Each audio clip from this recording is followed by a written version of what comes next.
Selamat pagi dokter dan teman-teman semua. Untuk kasus pagi ini nih seorang nyonya 34 tahun dalam kehamilan G3P2 38 minggu. Pasien ini dengan riwayat grave disease yang sudah dilakukan radioaktif ablation Juli 2022. Jadi saat kehamilan dia sudah euthyroid tetapi on levothyroxine.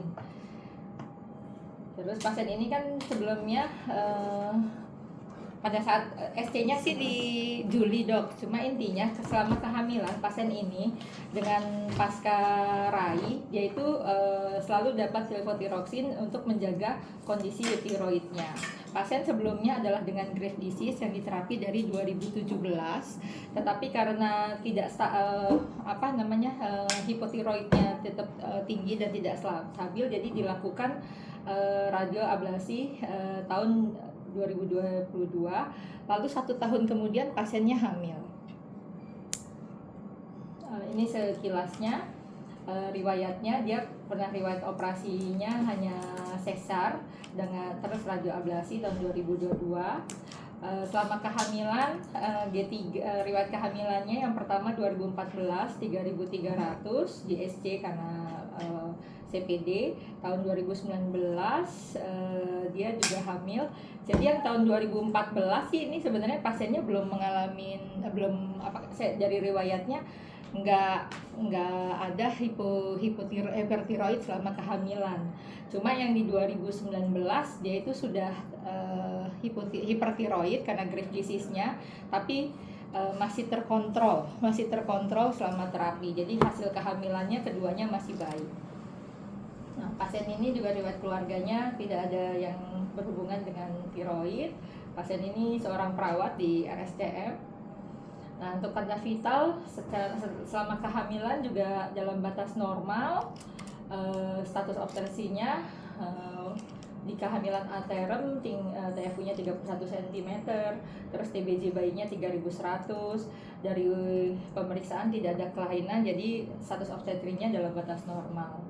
Nah, ini laboratoriumnya kita lihat juga semuanya sih masih dalam batas normal. Intinya sih terkontrol dok. Kita lihat dari serial dia diperiksanya free T4 sama TSH-nya. Terakhir itu sebelum lahiran dia free T4-nya 1,01 dengan TSH 4 yang ini dok 1,2. Yang ini sudah pasca lahiran, terakhir ketemu saya tuh di Poli, dia tuh sudah 3 bulan pasca lahiran. Itu FT4-nya juga stabil di 1,06 dengan TSH-nya 0,46. Nah, jadi selama kehamilan dia dapat pengobat. Ada pasien ini pengobatan levothyroxine 1x200, methylprednisolone 1x4. Sisanya vitamin hamil, CC3, maltopher, zinc sama vitamin C. Terus setelah dilakukan SC elektif tanggal 12 bulan 7 2024, lahir bayi laki-laki 3.300 bernafas spontan. Selama ke perawatan post-op kondisinya pasien baik dengan hemodinamik stabil. Waktu September sih coba anamnesis dari ibunya, bayinya sih dinyatakan sama dokter anak sih dalam kondisi baik. Saya nggak bisa lihat status bayinya sih dok. Nah, ini untuk pengantar awal sekilas tentang normal tiroid fisiologi. Seperti kita ketahui kelenjar tiroid itu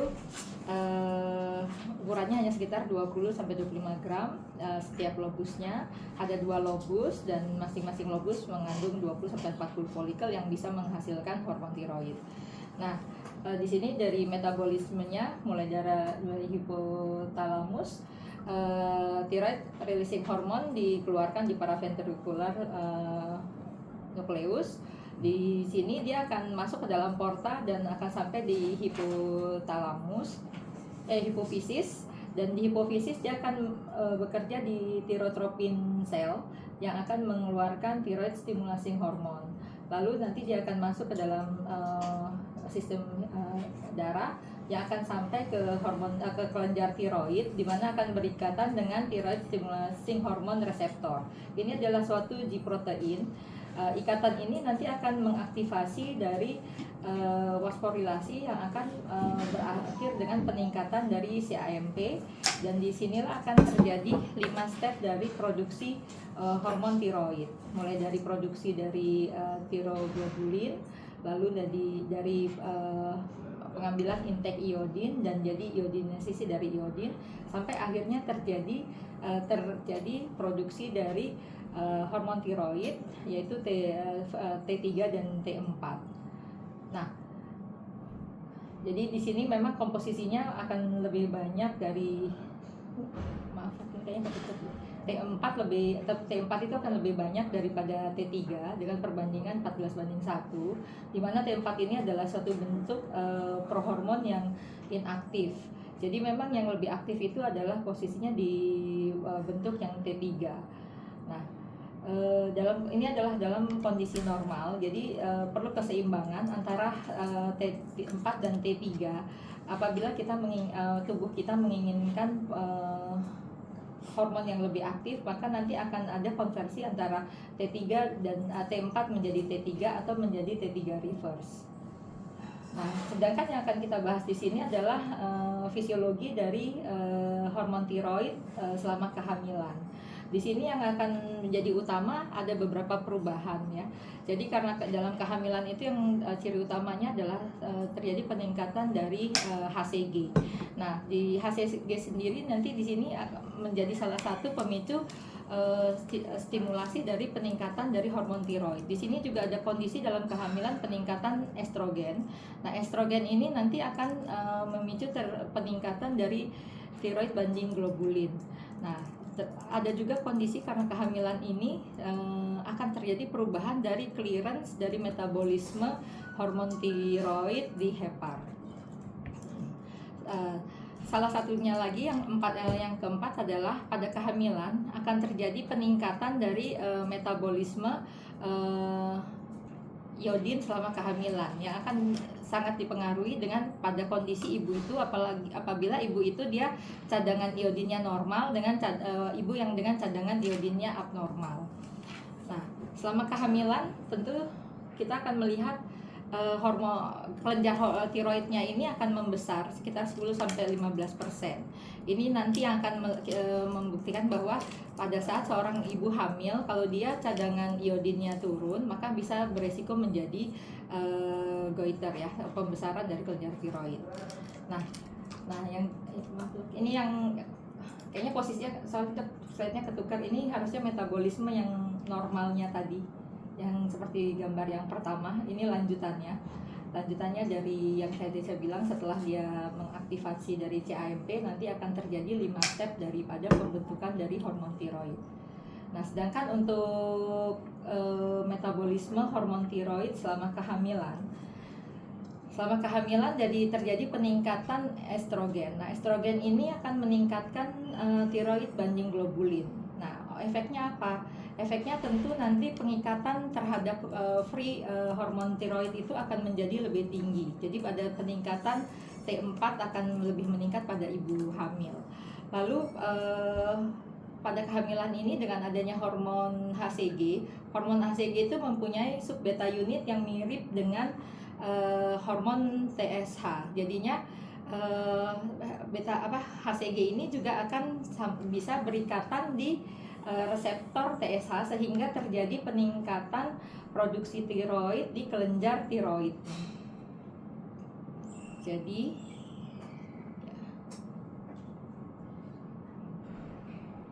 dengan adanya beta HCG yang meningkat, dia akan berikatan bersama seperti dengan TSH berikatan dengan reseptor TSH. Tentu ini akan memicu peningkatan produksi dari hormon tiroid. Nah, di sini juga karena dia pada kehamilan ini juga ada peningkatan dari produksi dari kebutuhan dari iodin. Nah, jadi ada 4 step tadi. Yang satu adalah peningkatan HCG, yang kedua adalah peningkatan estrogen pada saat kehamilan, yang kesemuanya ini akan meningkatkan produksi hormon tiroid selama kehamilan. Terus ada perubahan yang terjadi juga, biasanya mulai dari minggu ke-7 kan ini terjadi peningkatan hormon estrogen. Nah, di sini peningkatan tiroid banding globulinnya itu akan meningkat cepat di awal-awal kehamilan, meningkat cepat di awal kehamilan sampai minggu ke-7, dan peaknya biasanya di minggu ke-16, lalu dia akan plateau. Nah, di sini juga kan kita lihat ya, dari awal kehamilan kan beta HCG-nya menaik. Ini mengikuti dengan peningkatan beta HCG, maka inilah yang memicu kenapa tiroid banding globulinnya naik, juga dengan total T4-nya naik. Nah, jadi untuk ibu-ibu yang dia intake iodinnya dia atau cadangan iodinnya kurang karena ada peningkatan produksi hormon tiroid karena peningkatan HCG, disinilah akan nanti yang memicu efek samping, salah satunya adalah terjadinya goiter pada kehamilan. Nah, HCG ini menstimulasi tiroid hormon pada ibu hamil. Jadi dia kenapa HCG ini bekerja?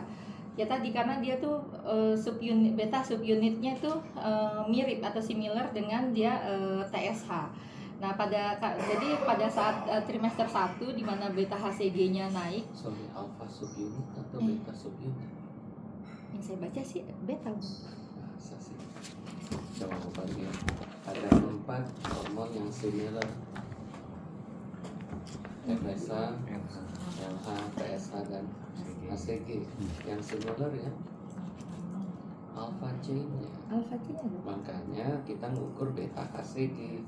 Karena kalau ukur alpha chain-nya maka cross dengan FSH, LH, ya, dan TSH.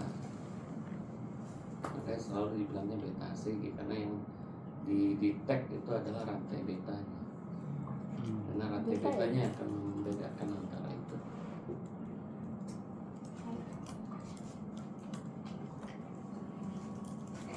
Yang lain setuju nggak?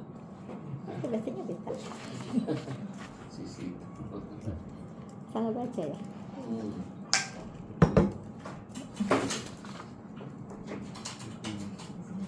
Bentar kita cek. Ya udah, saya cek lagi dong.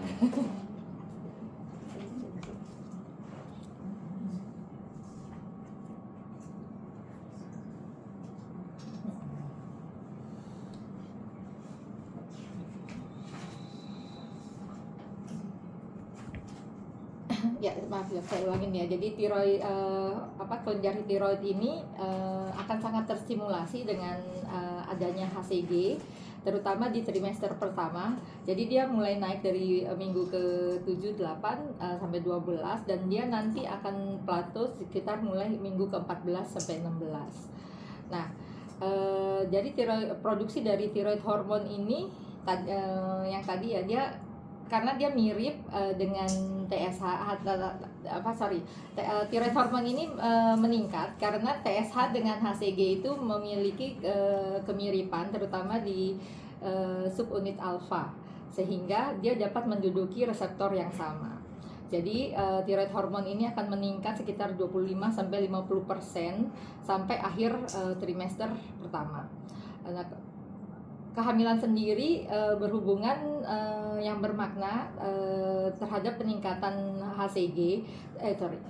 Pada kehamilan yang dimana terjadi peningkatan HCG yang berlebihan, seperti kehamilan pada mola, terus ada hiperhemesis gravidarum, atau ada kehamilan yang multiple, itu akan menunjukkan gejala yang lebih tinggi terjadinya produksi hormon tiroid, dengan efek samping yang kita bisa lihat adalah TSH-nya akan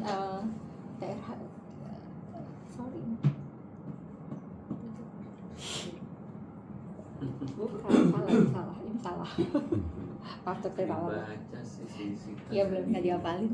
Bukan, nggak boleh dihafal. Iya, nggak boleh dihafalin. Jadi dipahami, jadi makanya saya bilang kalau ini, coba kamu masih ada berapa slide lagi? Si 10. Oke, sekarang gini aja deh. kita coba belajar sama-sama tentang fisiologi, karena sekarang saya pengen tanya sih dari beberapa slide yang tadi disampaikan kita, coba saya tanya bagaimana hormon tiroid itu diregulasi. Tadi apa katanya?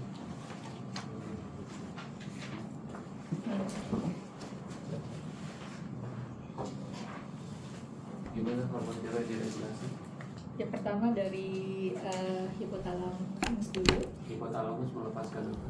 TRH. TRH. Oke. Dan asalnya dari mana tadi katanya? Paraventricular PVM. PVM. Lalu dia kerjanya di mana? Di hipofisis, di sel tirotropin. Sel tirotrop. Terus dia menghasilkan apa? Menghasilkan TSH. Menghasilkan TSH. Terus kemudian TSH kerjanya di bagaimana caranya?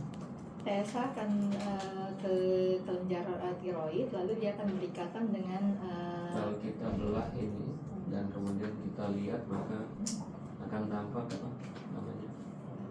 Hasilnya folikel. Kalau kita lihat struktur kelenjar tiroid, maka kita bisa bagi menjadi 3 kompartemen. Ya.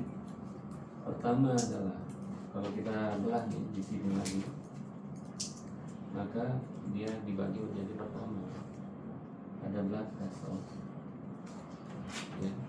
Lalu kemudian ada follicular cells, dan yang ketiganya adalah isinya ini apa? Koloid. Ya. Jadi ini blood vessels, ini ada follicle cells, dan ini ada sekarang harus dilihat apa ininya, maka TSH akan kerja di mana? Tadi kan udah dikasih tahu, nanti di TSH dok. ya TSH kerjanya di Di ini saya cuma Batu. cek and recheck aja dari tadi si Sita ngomong Angga di mana? Di folikel. Masuk di dalam folikel, kemudian Di follicle-nya. ya, dari Terus? pembuluh darah masuk ke dalam folikel. Di dinding. Jadi TSH masuk ke pembuluh darah. Terus Kemudian ada Berikatan di dinding. membran transporternya. dia akan berikatan dengan Sesar. reseptor. Di folikel. Nah, di sini ada TSH reseptor. Ngapain ya? Itu membuat ikatan dengan TSH reseptor itu suatu uji protein. Dia kan Ya oke lah, itu kita bicara tentang secondary messenger. Tapi at the end, dia ngapain? Dia akan memfasilitasi masuknya iodida melalui channel lateral dari Dia nggak ada hubungan sama iodin. Coba Tiroglobulin. tiroglobulin. Karena ini adalah backbone dari thyroid hormone. Tiroglobulin akan ditransfer ke otot. Nah, terus kemudian di sini ada sebuah channel yang khusus untuk iodin. membawa Iodin. iodin.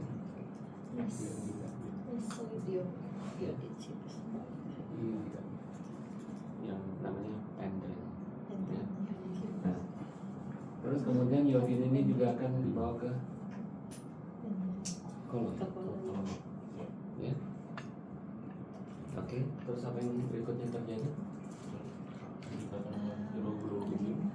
Itu 5 step pembentukan Tadi si Sita udah cerita. ada 5 step pembentukan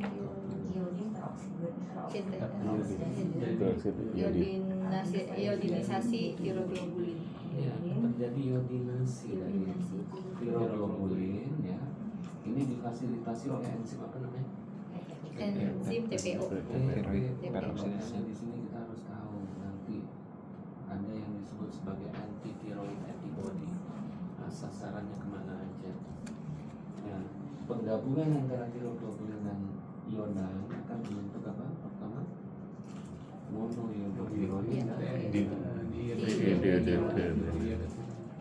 Nah, baru kemudian terjadi coupling. Baru terjadi coupling maka terbentuk apa? Triiodotirion. Ya. Baru kemudian T3T4 ini dikembalikan ke folikel dan kemudian ke sini. Belum selesai. Ya. T4, T3 ini berada di dalam blood circulation. Apa yang terjadi di sana? terikat dengan tiroid bonding Maka dia akan terikat dengan tiroid bonding globulin, sehingga di dalam blood circulation maka ada berapa bentuk?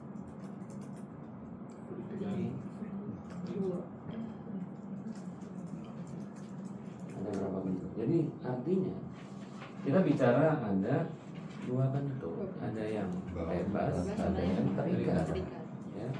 Jadi ada yang T4 terikat dengan TG, ada T3 yang terikat dengan TBG, makanya di laboratorium kita juga periksa ada T4, ada T3. Ya. Nah, kira-kira demikian. Lalu seperti layaknya seperti steroid hormon, maka bisa kita lihat yang berinteraksi dengan target organnya itu siapa? yang free. Yang free. Nah, yang free ini akan bedakan dengan Reseptor di target organ. reseptor di target organ adanya di mana? Di membran, di sitoplasma atau di nukleus? Di nukleus. Maka dia ada di reseptor. Yang berikatan yang akan duduk di reseptor tiroid T4 atau T3? T3 karena tadi kita bilang dia bersifat imun. Baru di sini akan terjadi biological action.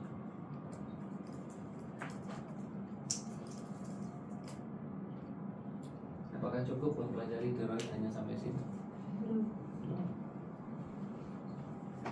Sama seperti layaknya hormon steroid, maka mekanisme hormon tiroid ini juga dijaga. Ya, keseimbangan. Cara menjaganya atau meregulasinya dengan cara Nonaktifkan. sebelum itu. Ya, jadi mekanismenya harus dikendalikan dengan Feedback. Ya, dia akan feedback ke sini dan feedback ke sini. Dia akan memberikan negatif. Ya, nggak ada feedback gimana mau meregulasi sintesis? Ya. Nah, makanya berdasarkan ini kita bisa lihat bahwa kondisi hipertiroidisme maupun kondisi hypertiroidisme bisa dibagi berdasarkan penyebab primer. Coba kita lihat dalam hal ini kan kita tahu bahwa kelainan tiroid itu apakah hypertiroid atau hypotiroid. Nah, berdasarkan ini maka kita bisa bagi menjadi primary hyperthyroidism atau secondary hyperthyroidism. Ya. Ini bisa primer, bisa sekunder, ini juga bisa primer, ya, bisa sekunder. Apa arti kalau primer? Mungkin memang produksinya yang meningkat. Kelainannya ada di mana? Ada tiroidnya.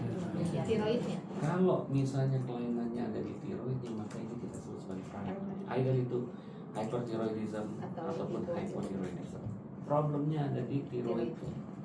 Tapi kalau dia menyebabkan hyperthyroidism atau hypothyroidism karena penyebab di luar dari thyroid, maka dikenal sebagai secondary hyperthyroidism atau secondary hypothyroidism. Paham ya? Dan sekarang pertanyaannya, kapan hyperthyroidism ini dinyatakan primer based on laboratory findings.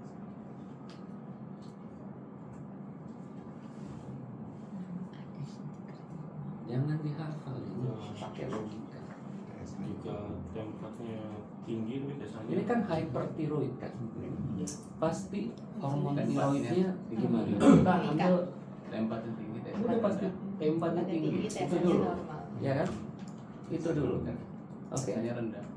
Nah, kalau misalnya ini memang munculnya karena thyroid, maka tentu T4 yang tinggi akan memberikan feedback negatif. Artinya TSH-nya kan Rendah. Rendah. ini jangan apa? Ini jangan dihafal. Ini logika. Sekarang kalau secondary, udah pasti karena hyperthyroid, ya FT4-nya pasti tinggi. Ya.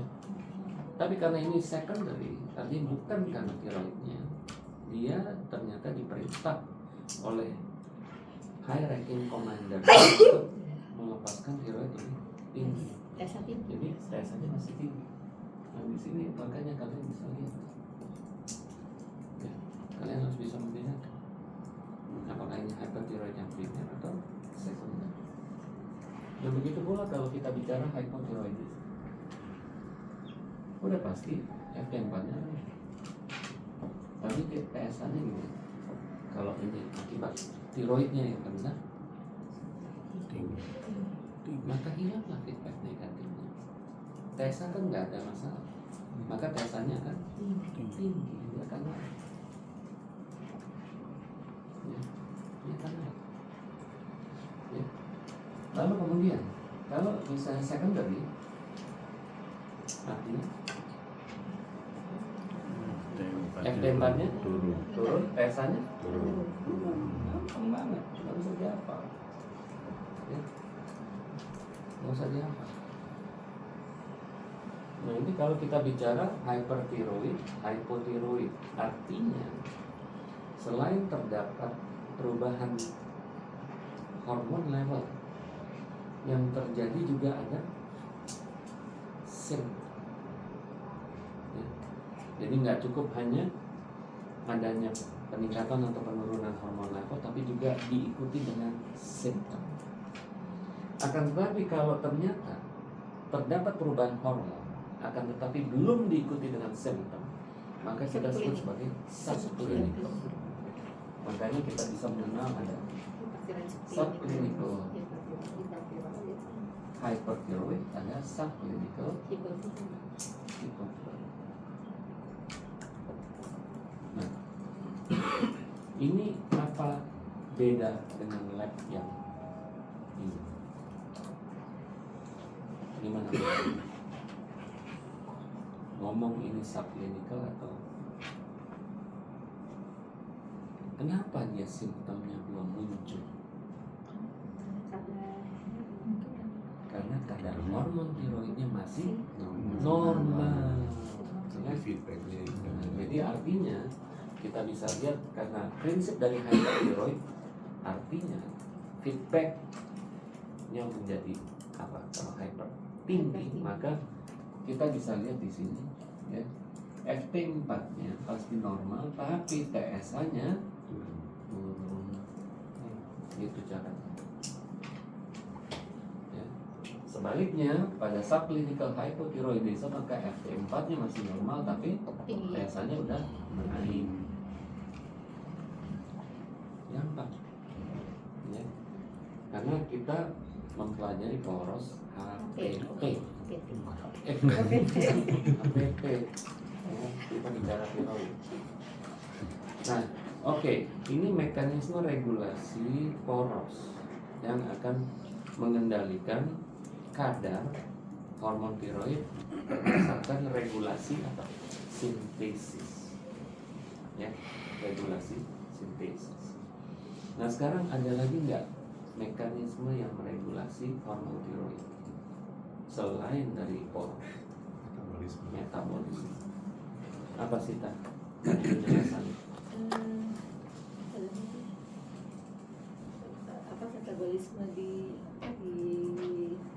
clearance daripada ini? Jangan clearance dulu. Saya sekarang tanya, kalian kan ini objin nih, endokrin. Sekarang saya tanya, metabolisme hormon estrogen. Oh, saya tanya organnya, bagaimana metabolisme hormon estrogen? Hormon yang biologically aktifnya yang kuat menjadi yang lemah, yang lemah menjadi lemah. Yang ini dong, yang Yang jelas jadi dong. estradiol, Oke. jika berlebih akan di Dirubah Ini estradiol terus E2 dirubah menjadi E1 atau E3 E1 jadi atau atau jadi E2 bisa diubah jadi E1 atau E3. E2, E1. Ayo, anggap udah Yang- mau ujian nih, seminggu lagi. Nah, kalau E2 E1 itu kan jadi ada 17 beta HSD tipe 1 Iya. dan tipe 2 yang akan merubah. Ya, Nah, cuman saya agak lupa yang ada nggak boleh lupa, ini bukan hafal-hafalan nih, pemahaman. Ya, jadi kalau misalkan estradiol jumlahnya terlalu banyak, dia akan diubah menjadi E1. Nah, ini bukan estradiol terlalu banyak. Kalau kita ngomong banyak, kita ngomong tentang feedback. Ini masalah pengendalian, ya. Hormon itu dikendalikan di tubuh.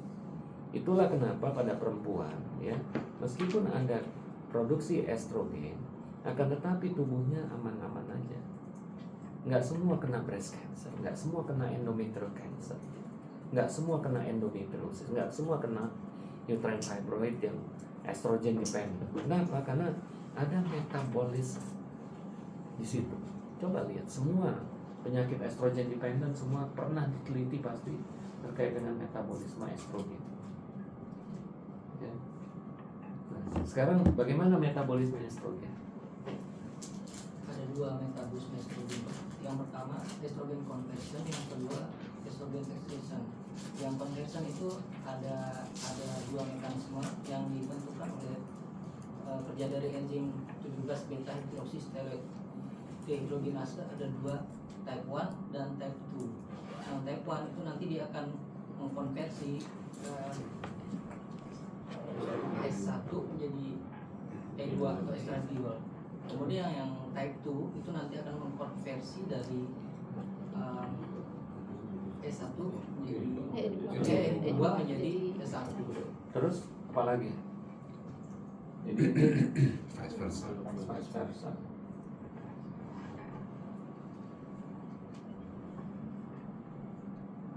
Apa lagi? Selanjutnya. Yang kedua mekanisme expression. Belum. Oh, S1 jadi E3. S1 satu jadi E3.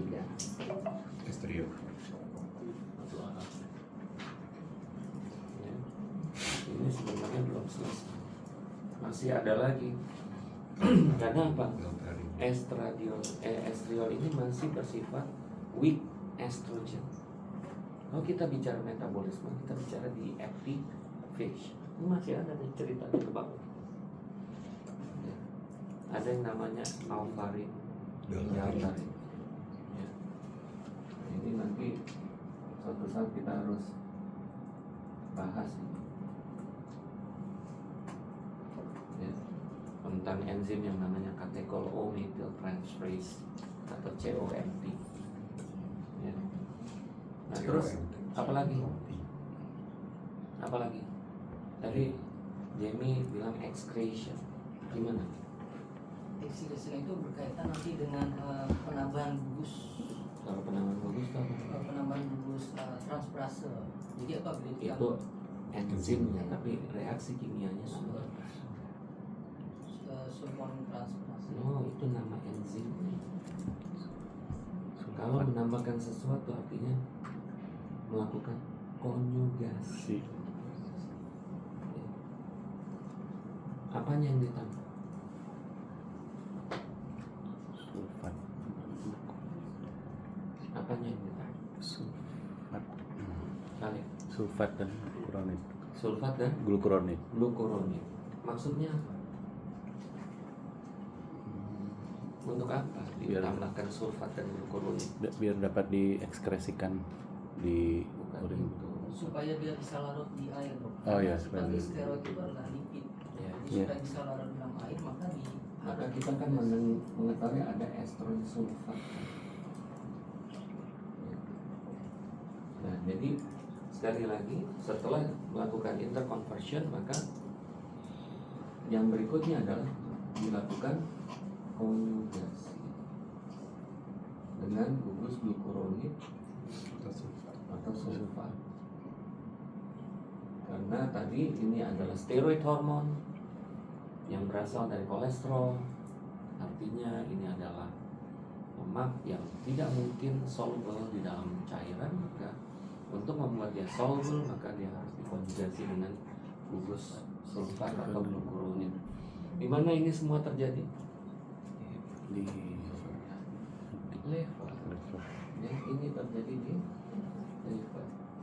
Itulah kenapa kalau kalian memberikan hormonal secara jangka panjang, ya, coba lihat, selalu akan ada isu apakah akan terjadi problematik pada liver. Semalam saya dapat pasien sindrom Turner yang sudah diberikan treatment menggunakan low dose combined oral contraceptive pills, dan kemudian dia datang karena beberapa hari sebelumnya dia baru saja keluar dari perawatan karena ada infeksi usus, dan kemudian dia menyatakan bahwa akibat infeksi itu maka ada tanda-tanda peningkatan enzim pada livernya, ya.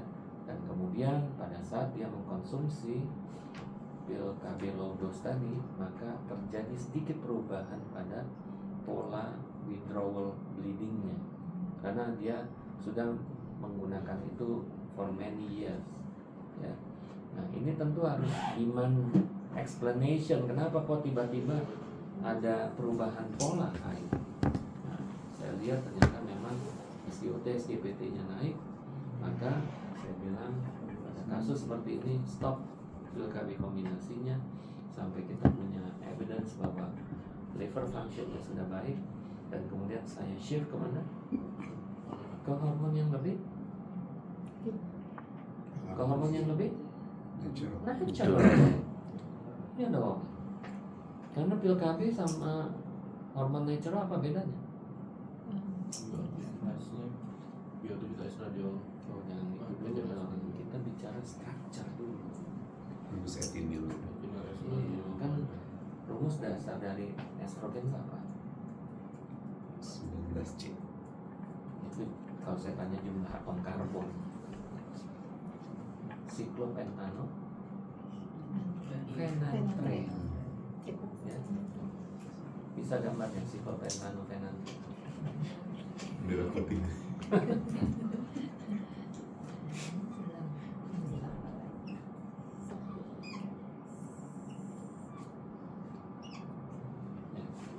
Siklopentano, phenanthrene. Apa yang terjadi pada estrogen pada pil KB? Gugus etinil. Maka diberikan gugus etinil, ya. Ya. Apa fungsinya gugus etinil ini pada struktur estrogen yang ada pada pil KB?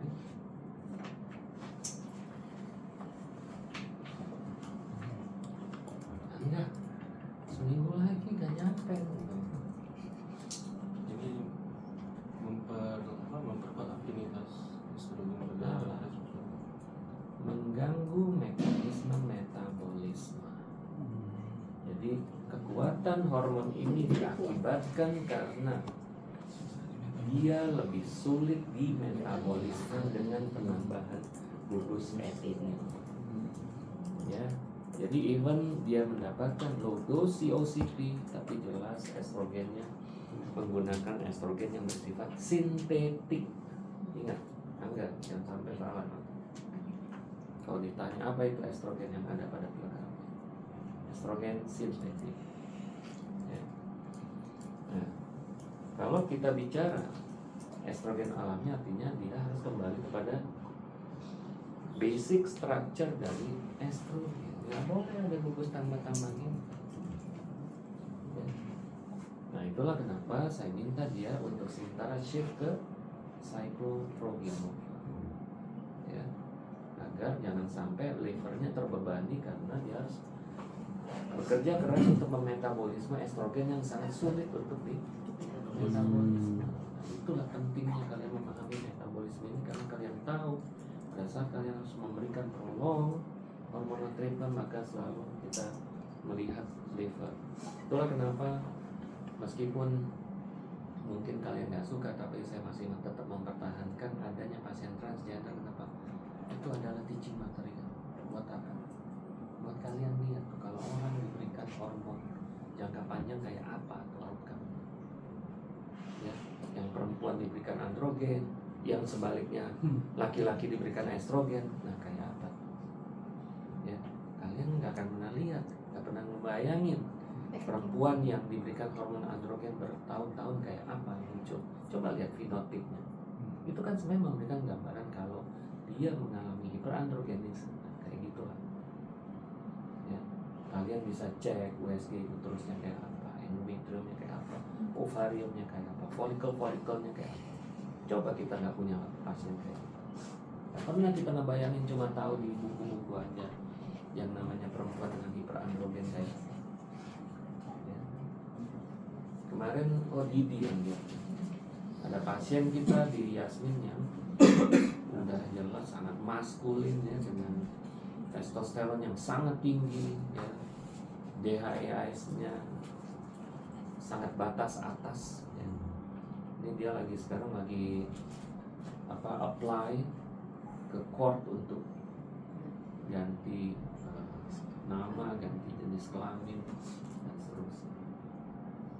Bukan salah dia, hormon androgennya tinggi sekali. Gimana? Ya. Nah, ini yang kalian bisa lihat ya, dari kasus-kasus endokrin.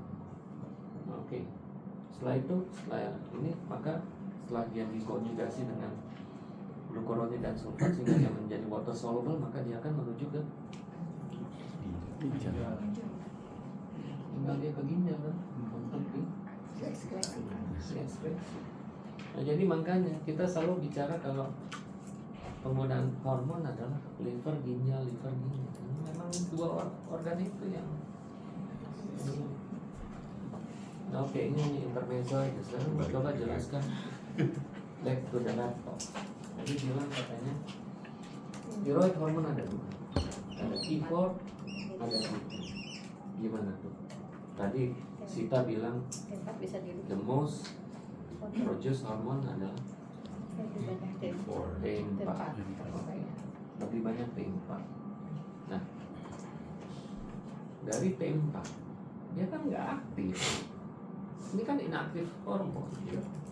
Maka dia harus diubah menjadi Tiga. ini ada enzim. Deiodinase. Karena dia dari T4 ke T3, maka satu iodinnya dilepas. Maka deiodinase yang berapa? D1 atau D2. Ya, ingat, D1 atau D2 adalah enzim yang akan meningkatkan aktivitas hormon tiroid. Ya.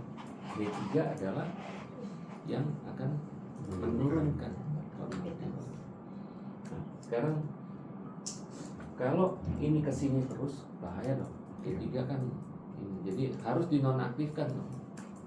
Dinonaktifkannya bagaimana caranya? Jadi reverse T3. Yang mana? Dari T3. No, T4. dari T4 T4 dari reverse T3. dia akan di reverse ke reverse T3 adalah terminal ya, dia tidak akan aktif. Ya. Ini adalah kerjaan dari D3. Terus kalau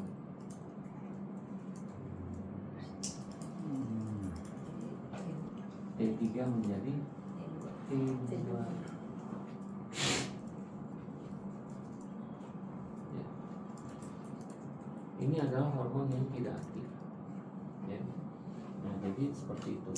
Sebenarnya ada mekanisme regulasi yang satu lagi, yaitu pada saat T4 dan T3 ini sampai ke target organ, maka di sini ada sebuah mekanisme yang akan memasukkan hormon itu ke dalam sel. Tapi kita nggak usah ngomong terlalu detail. Kita kan nanti beda kita sama penyakit dalam. Oke. Nah sekarang pemahaman ini kita masukkan ke dalam kehamilan. Ke dalam kehamilan. Nah, ada apa yang istimewa dari kehamilan? Apa yang istimewa dari kehamilan? Adanya hormon HCG sama peningkatan. Oke, satu-satu. Kehamilan ini kan start dari first trimester, ya kan? Start dari first trimester. Dan di first trimester itu ada apa? HCG. Ya, ada HCG. Nah HCG ini tadi kan dikatakan similar dengan ya similar dengan ESA. Makanya dia kerja juga ke sini nih. Ya. HCG-nya asal dari trofoblast. Ya, trofoblast. Ya. Dia kan melepaskan HCG. Terus naik dong T3 T4. Ya. Karena kan dia akan menstimulasi ini dong, produksi ini.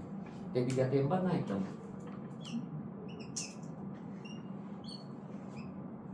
Benar nggak? Iya. Nah, jelaskan ke saya kenapa ibu hamil nggak mengalami hipertiroidisme? Karena tiroid banding globulinnya naik.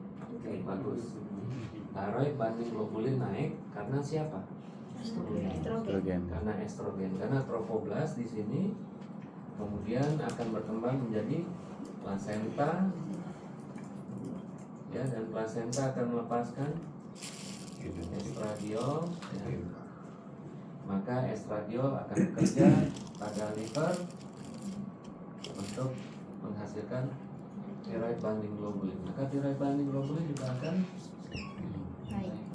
Nah, dengan meningkatnya tiroid banding globulin, maka apa yang terjadi? Maka free-nya akan berkurang. Nah, tadi Sita hanya menyatakan bahwa dengan TBG naik maka T4 T3 naik. Oke, benar, tapi bukan itu saja. Dia akan menyebabkan half life dari tiroid ini menjadi panjang. Nah, dengan dia panjang half life-nya, maka ini akan memberikan feedback Negatif. Ya, akan memberikan feedback negatif. Jadi tetap terjaga sintesis tiroid. Oke. Next, apalagi mekanismenya? Jadi udah ada dua mekanisme yang terjadi, yaitu adanya HCG, ya. Lalu kemudian adanya estrogen yang berimbas kepada TBG, apalagi keistimewaan pada kehamilan. Oke, plasenta. Apa sih plasenta ngapain? Terjadi perubahan dari itu T4 jadi Enggak, dia ngapain? Plasenta tuh ngapain? dia banyak D3-nya jadinya. Plasenta akan memicu aktivasi dari enzim deiodinase tipe 3. D3 Ya. Nah, dia kesini nih. Tuh.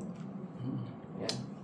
Sehingga konversi T4 jadi T4 ke reverse T3, T3 ke T2 akan meningkat.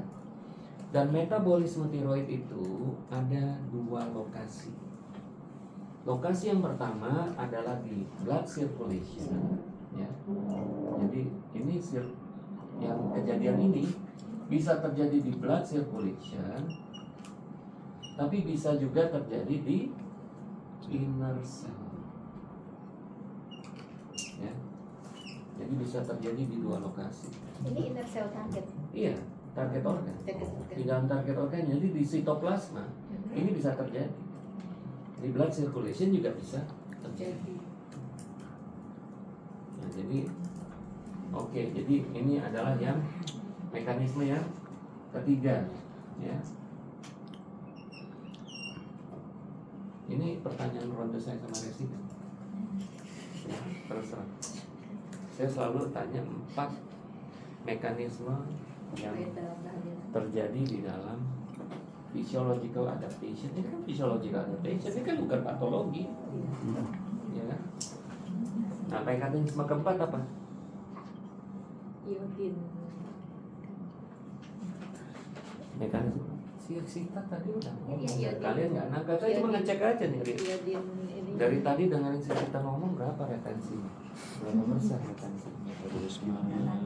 GFR pada kehamilan. Iya, peningkatan Clearance. glomerular filtration rate, ya. Sehingga karena tiroid ini banyak terikat dengan globulin, maka dia dengan mudah masuk ke ginjal dan dibuang. Jadi ini akan, ya, akan keluar lewat sini, ya.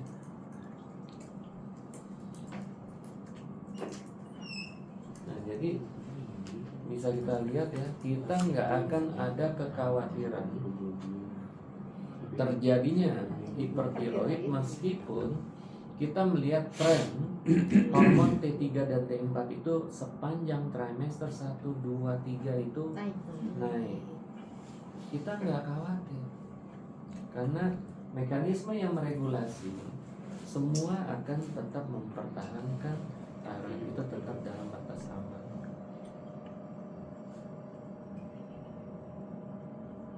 Ya. Paham? Ya. Nah, kemarin saya waktu jaga kami dapat kasus post thyroidectomy, ya, pada kondisi hipertiroid. Ya, biasanya pasien akan dilakukan thyroidectomy apabila medical treatment tidak memberikan respon yang baik.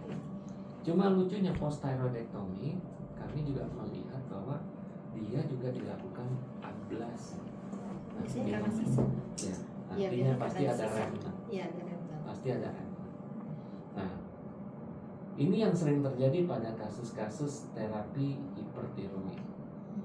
Post thyroidectomy, post radioablatif, maka terjadi kondisi hypothyroid. Justru terbalik, yang tadinya harus diberikan obat-obat anti tiroid, malah sekarang harus diberikan hypothyroid. Nah, itu yang sering, fenomena yang sering kita tangkap di lapangan. Nah, pasien ini mendapatkan levothyroxine dari preconception, lalu masuk ke first trimester, second trimester, sampai the third trimester. Apa yang bisa kita pelajari? Saya minta residen untuk mempelajari teaching material yang bagus itu. Lihat berapa dosis tiroid yang dia konsumsi per trimesternya. Bisa kita lihat trennya akan meningkat. Karena jelas, kenapa harus meningkat? Tentu kita harus tahu what is the function of thyroid hormone in pregnancy. Apa? Sita.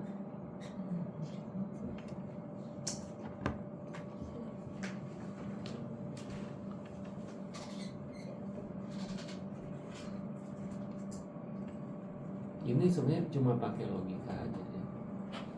Jadi ingat ya, kalau kita bicara physiological adaptation in pregnancy, itu menggambarkan bagaimana tubuh ibu beradaptasi dengan keberadaan tambahan beban. Adanya janin, maka ini memberikan tambahan beban pada ibunya. Maka bisa kita lihat oksigen delivery harus lebih bertambah, oksigen extraction lebih bertambah, waste product akan semakin tinggi, dan kemudian clearance dari waste product akan semakin tinggi. Itu sesuatu yang menurut saya harus dipahami oleh source. Saya pikir kalian masih pada ngomong persalinan, ya kan? Nah, disinilah harus kita pahami bahwa hal-hal seperti itu menyebabkan mesin tubuhnya harus berjalan lebih kencang. Ya. Tentu oksigen demand janin pada saat dia masih kecil tentu lebih sedikit. Waste produknya juga lebih sedikit. Maka tentu beban yang diberikan dalam kehamilan itu masih ringan. Akan tetapi mulai masuk menginjak trimester kedua, trimester ketiga. Makanya bisa kita lihat tadi grafik yang tadi disampaikan Sita, coba kita juga T4-nya sepanjang kehamilan semakin turun atau semakin naik? Semakin naik. Semakin naik. Itu memberikan petunjuk kepada kita bahwa ini akan menyebabkan bahwa hormon tiroid ini memang sangat-sangat dibutuhkan ya untuk apa? Untuk mempertahankan jalannya mesin tadi. Ya, karena kalau enggak maka akan terjadi kekurangan dan ini akan menimbulkan dampak. Ya, dampaknya apa? Bisa kepada ibunya, bisa kepada janin. Mungkin kita belum bahas yang transfer ke fetusnya. Ya. Kan fetusnya itu memang udah mulai memproduksi, tetapi dia belum Oke. dirilis. Ingat saja bahwa fetus itu kan waktu berkembang in utero nanti akan terbentuk juga kelenjar tiroid, bukan? Iya. Ya. Nah tentu pertanyaannya, until when the fetus will totally dependent to maternal thyroid hormone, karena kelenjar tiroidnya belum berfungsi. Trimester tiga, trimester dua ya. Iya, trimester kedua tentunya, tapi di mana? Ya ada yang menyatakan, ada yang ya paling gampang mengingatnya yang mungkin sampai akhir trimester pertama, tapi ada yang bilang 16 minggu. Ya. Nah dikatakan bahwa makanya penting sekali jangan sampai ibu hamil itu mengalami defisiensi hormon tiroid di trimester awal. Karena saat itu janin sama sekali tidak punya capability untuk menghasilkan thyroid hormone by its own. Dia benar-benar totally dependent pada maternal. Ya. Jadi buat yang masih melakukan antenatal care, pastikan pada first trimester jangan sampai ada hipotiroid. Ya. Kenapa? Karena kita tahu within the first 12 weeks ini juga terjadi organogenesis. Apa pengaruh tiroid pada organogenesis bayi?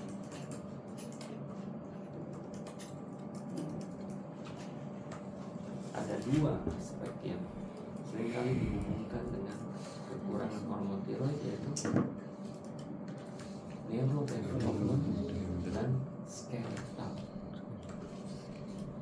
Jadi kalau sampai ibu ini kekurangan hormon tiroid, aduh, sorry to say, nanti bayinya even mungkin waktu lahir angka 9 dan 10 nangis, kita happy semuanya, tapi pada saat dia mulai masuk SD, SMP, SMA, ya ternyata waduh kok anak ini kok susah banget ya. Nah ini artinya apa? Mungkin objinnya nggak tahu, ibunya juga nggak tahu itu ada kontribusi objinnya juga tuh di sini. Ya, cuma mungkin dia pikir emang anak saya begini. Tapi Prof Bowo pernah ngomong di Amerika, mereka mulai melakukan litigasi pada anak-anak yang mengalami apa istilahnya ya gangguan ya seperti itu, mereka meneliti perinatal history. Litigasi, dilihat pernah dicek atau enggak, itu objinnya bisa di parah tuh Amerika. Di psikiater aja di Amerika. Iya. Makanya paling aman, paling aman jadi karena dia menerima akibat bukan penyebab. Ya. Ya di kita awareness itu mudah-mudahan belum terlampau tinggi. Karena takutnya nanti ya kok anak saya nggak bisa masuk UI, nggak bisa masuk apa PTN segala macam nih, jangan-jangan gara-gara dokternya waktu saya hamil di trimester pertama nggak dikasih tiroid, levotiroxin dan sebagainya. Ya. Nah ini kira-kira.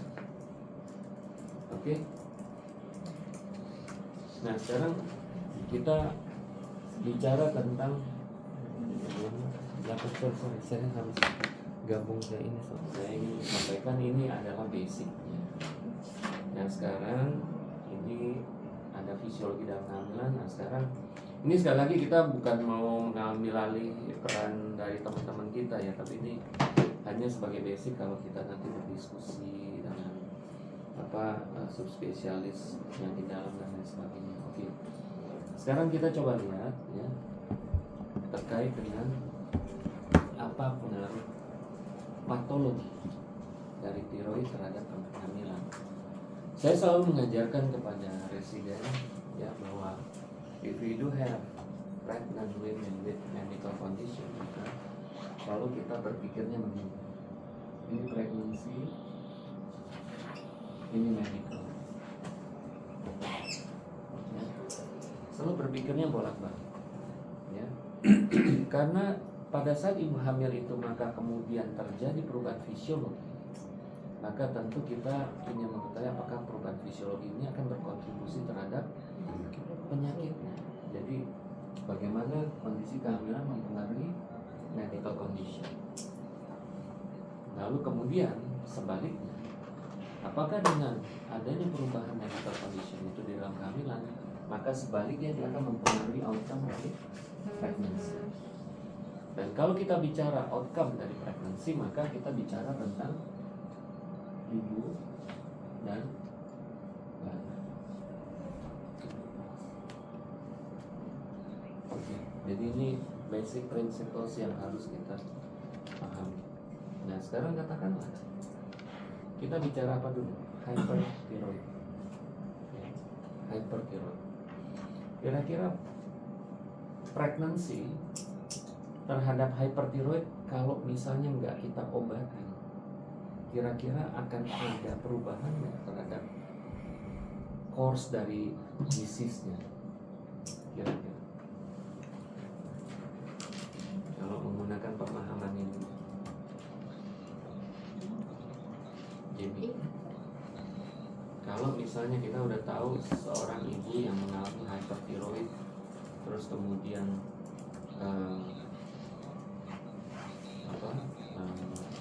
hamil ya, terus kemudian nggak diapa-apain, kira-kira bakal gimana penyakitnya? Itu tuh gampang banget lihat ya grafiknya. Benar ya hipertiroid. Nah, gimana jadi? Kalau hipertiroid Fitri, gimana? hipotiroid ya tiroidosis tapi Ya jadi tambah berat jelas ya. Naturalnya aja coba lihat ya, T4, T3 semua naik. Nggak usah ada hipertiroid. Apalagi kalau pasiennya punya dasar hipertiroid lebih parah lagi. Nah artinya kalau saya menggunakan prinsip ini, maka artinya kalau orang itu nggak diobati, maka akan ada dampak hipertiroid yang hebat pada ibu hamil tersebut. Kira-kira bakal terjadi apa aja? Ya sebelum tirotoksikosis, kira-kira di dalam kehamilan akan terjadi apa? Umumnya ya tadi kan bisa dikatakan bahwa ini kan akan terjadi wasting syndrome ya, kan orang makan apa nggak jadi dagingnya, apalagi ini pasti ini. Makanya kita satu-satu nih, buat ibunya apa, buat Neo tahunya apa nih? Buat ibunya karena tiroid ini bekerja dengan sympathetical activity, maka tentu segala aktivitas simpatis akan meningkat, terutama pada jantung. Ya, nah kalau jantungnya meningkat, sympathetic activity-nya, maka heart rate-nya akan naik. Kalau heart rate-nya naik, apa yang terjadi? Oke, selain itu, kenapa cardiac output-nya turun? Kenapa cardiac output-nya turun? Sorry? Kontraksinya nggak optimal tuh. Kontraksinya sangat baik. Ini kan kita bicara heart rate. Terlalu cepat heart rate-nya, jadi yang diinjeksikan itu nggak optimal. Namanya apa istilah? Stroke Regulation. Axial flexion. Diastolic filling time. Ya, kalau yang masih sering jaga sama residen harusnya masih ingat nih, karena kita selalu berhadapan dengan masalah heart failure. Nah, ini yang seringkali kita berdiskusi di bedside ini kayak gini. Ya, kenapa kalau orang heart rate-nya terlalu tinggi maka bisa terjadi heart failure? Karena diastolic filling time menjadi sangat pendek, maka stroke volume akan berkurang. Kalau stroke volume kurang, maka cardiac output bisa kurang.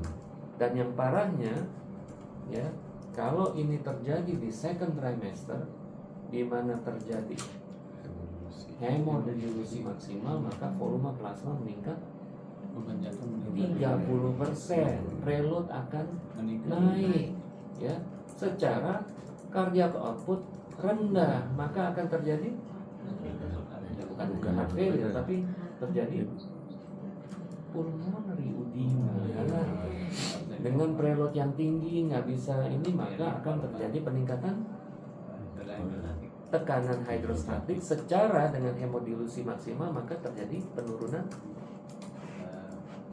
oncotic pressure, sehingga dengan peningkatan tekanan hidrostatik dan penurunan oncotic pressure, maka akan terjadi ekstravasasi plasma pulmonary edema. Nah, ini yang kita sering dapatkan thyroid heart failure. Ada kasus-kasus hyperthyroidism. Ya. Ini yang sering membawa pasien kepada kondisi yang sangat kritikal. Ya. Ya. Harus kita bentar lagi hospital case, harus bisa. Henry duluan. Nah, oke. Iya, lu harus diskusi sama residen sampai segitu. Nggak bisa enggak sama Intan juga. Ya. Gue nggak tahu Polri nanti mau hospital case apa. Menterinya sama. Nah, sekarang artinya dengan demikian kita juga bisa melihat umumnya kadang selain sympathetical activity terkait dengan heart rate, dia juga memicu terjadinya vasoconstriction. Maka umumnya akan terjadi peningkatan blood pressure. Makanya tidak jarang orang-orang dengan hyperthyroidism akan berujung dengan eklampsi. Nah, ini yang kita ya jangan sampai udah punya ilmu endokrin, kita udah lihat ini, kita biarkan aja, jangan sampai. Kita udah tahu. Ya. Nah, sekarang kita balik. Kalau hypothyroid, kalau misalnya pasien mengalami hypothyroidism, maka tentu ini dapat berdampak kebutuhan untuk menjalankan engine yang membawa dua penumpang ini akan ngedrop, nggak bisa. Maka tentu ini sangat buruk, ya. Nah, tapi kalau terkait dengan hypothyroidism, terkait dengan kehamilan, kira-kira akan makin buruk kan? Makin buruk kan? Kondisi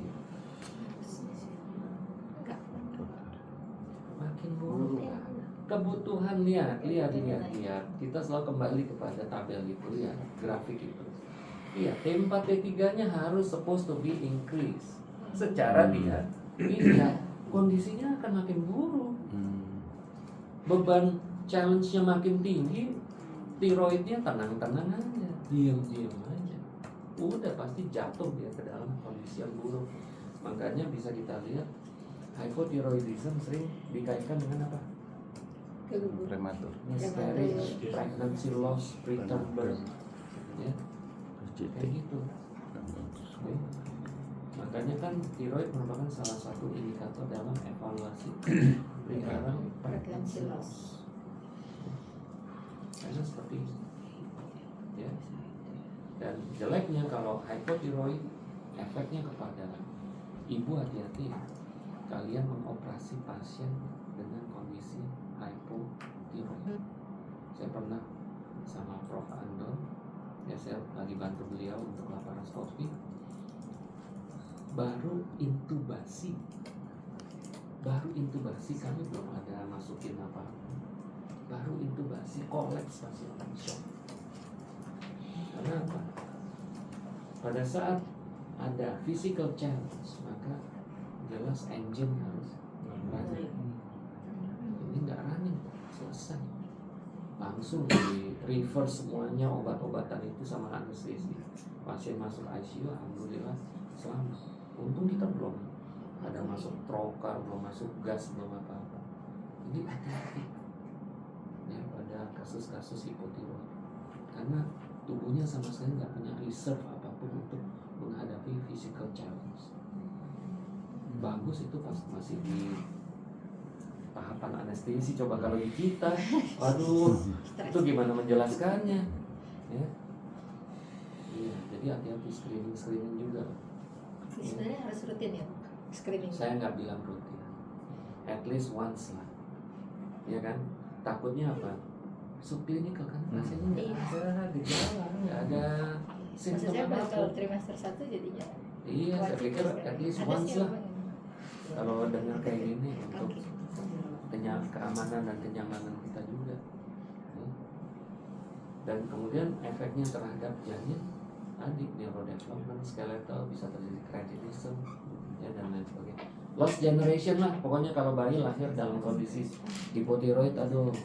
Berarti kan kalau pasien ini karena sudah diablasi kan kayak nggak punya Ya, nggak punya tiroid tiroid, kan. ya. Berarti kalau dengan fisiologi yang harus dia naik, patokan kita ngasih Kita naikin dosis levotiroxin, harus naik stepwise. dosis, tapi ya stepwise dengan indikatornya apa yang kita cari, cek Tes. Ya, tesanya ya. tes, ya, tes. Mau tanya, kadang pada pasien yang HIG itu sering dihubungkan dengan Iya. gangguan tiroid Iya. itu. Iya. Juara nggak ngerti gimana ini. Oke, tadi similarity between HCG dan TS. Ya. Kita tahu bahwa pada trimester awal HCG ini kan akan meningkat. Nah, HCG ini memang akan menimbulkan efek emesis dan lain sebagainya. Nah, saya pernah mengalami kejadian seperti itu. Ada kasus hiperemesis udah masuk di rumah sakit yang lain, datang lagi hanya dalam jangka waktu 1 minggu ke tempat saya. Waktu itu saya masih ada menangani obstetrik BPJS. Nah, terus kemudian ditanganilah seperti biasa, hiperemesis biasa. Membaik, dipulangin, enggak nyampe hitungan hari, pasien balik lagi dengan hiperemesis. Nah, saya ingat waktu itu Prof. Bowo di dalam salah satu lecture, beliau mengingatkan hati-hati ya dengan irretractable hyperemesis gravida. Tidak jarang itu sebenarnya kasus hyperthyroidism. Dan ternyata waktu kita cek TSA-nya, ya ampun, pantes aja rendah banget. Ya, karena TSA yang tinggi ini akan menduduki apa yang diduduki oleh HCG. Ya pantas aja nggak beres-beres. Ya, meskipun kita juga sekali lagi tadi sudah mengeksklusi tadi apakah ada kehamilan multiple, apakah ada kehamilan dengan molar atau penyakit torboblas, ya. Itu juga kalau misalnya hiperemesis kan kita juga ngajarin seperti itu kan. Jadi di situ ininya cross. Tapi sejak itu makanya saya selalu pada kasus hiperemesis, daripada kita nunggu dia kambuh lagi, mendingan dari awal aja lah, pastikan atau kita eksklusi apakah dia ada hipertiroid.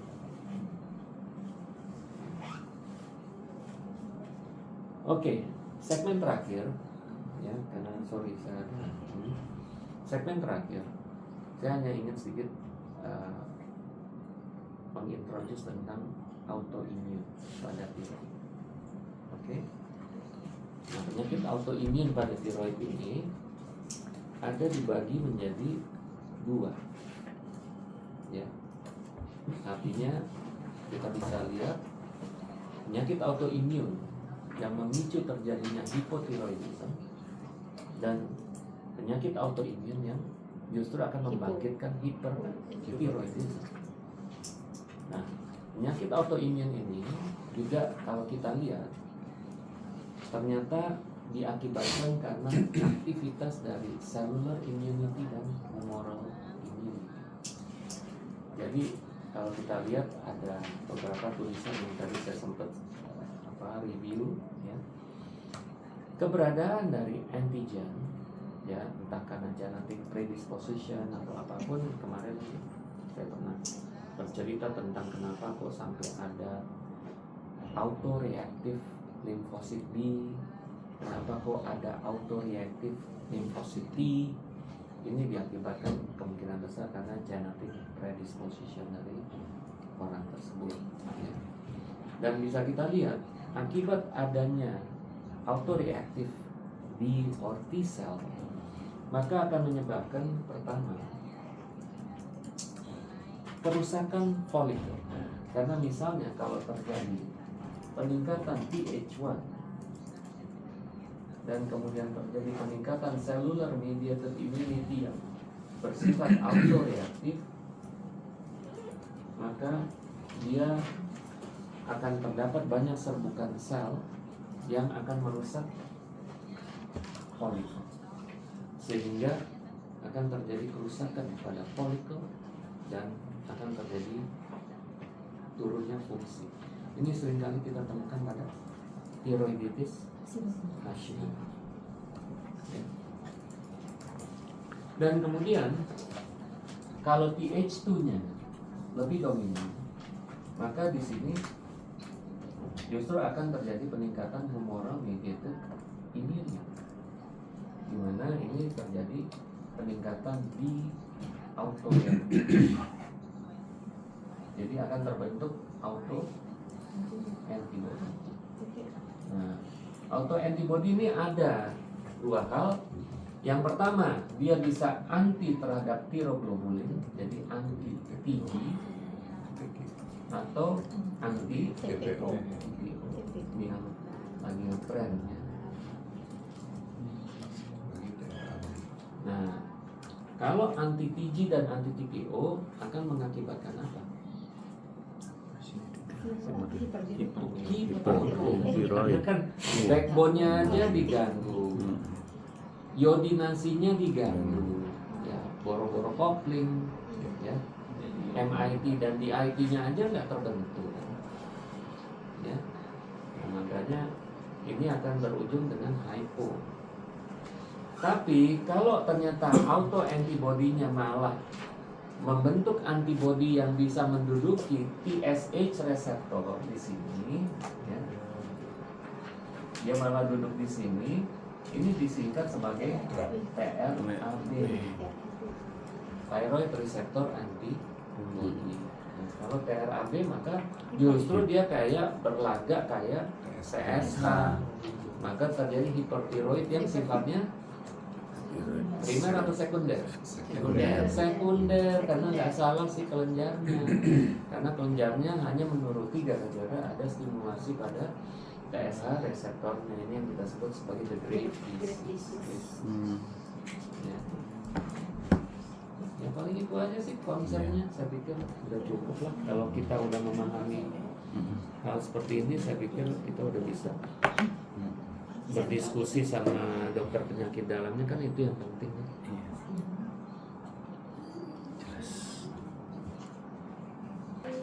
Defisiensi zat besi juga. Wah, saya belum nyambung ke situ. Tapi saya belum dapat sih alasannya apa gitu. Tapi sering terjadi beriringan. Kalau saya sih seringnya dengan kalsiumnya. Dan kalsiumnya. Paratiroid di situ ada prokalsitonin di situ yang akan menjaga homeostasis dari kalsium.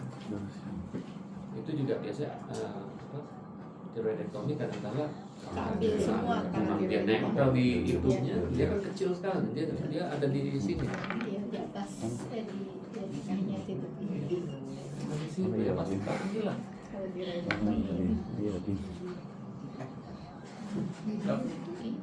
ceritanya kemarin kan ada pasien IVF di Yasmin Jadi, yang jadi. itu seorang dokter Yodi. yang mengalami Yodi.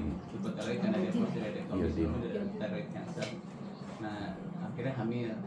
Nah, cuma selama ini sih kita belum menetapkan kadar TSH yang optimalnya harus dipertahankan karena dia kan minum levotiroxin itu sebelum hamil. Enggak, Sampai sekarang. kadar TSH di saat kehamilan. Iya. Di iya. Nah, itu, Ada di jurnal. hmm. Ada. Berarti harus selalu dilakukan setiap kali IC kita cek. Bukan setiap kali, biasanya memang di review untuk memastikan dosisnya. Ya. Kalau nggak salah harus di review every 6 weeks seperti itu. Yang normal kadar ya. Masih. Kadar gula. Ada dari Thyroid Society itu recommendation Kegedein. 2,5 kan TSH. TSH. Iya 2,5 sampai 3.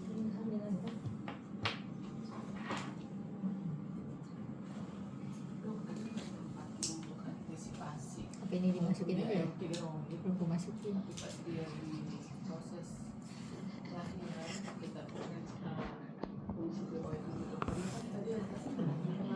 Si penyakit dalam itu sebenarnya